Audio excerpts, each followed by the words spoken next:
मी बनवली होती इकडे आज कलरफुल भाजी. ती कोणती त्यानंतर पाहू. त्या अगोदर मी भाजीपाला आणला होता, तर तो अगोदर व्यवस्थित स्टोरेज बॉक्समध्ये घालून फ्रीजला ठेवला, तो व्यवस्थित राहतो. त्यानंतर इकडे भेंडी देखील फ्रीजला ठेवली. इकडे ककडी आणली होती, ती धुवून घेतली स्वच्छ. इकडे मला आवडतात म्हणून संत्री, कोबी, फ्लॉवर, अजून शेवगा शेंग आणली होती, ती देखील ठेवून घेतली. शेवगा शेंग कट करून ठेवली फ्रीजला.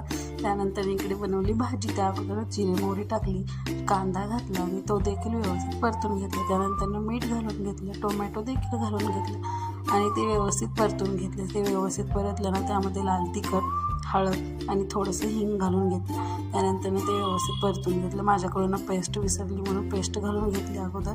त्यानंतर पापड घातले, भिजवून घेतले होते, ते देखील घालून घेतले. त्यानंतर वरतून छानशी अशी कोथिंबीर घातली, ते देखील परतून घेतली आणि ते व्यवस्थित वाफवून घेतलं. त्यानंतर असं मोठं वाटलेलं कूट घालायचं थोडं, म्हणजे छान लागतं. कसा वाटला तुम्हाला व्हिडिओ प्लीज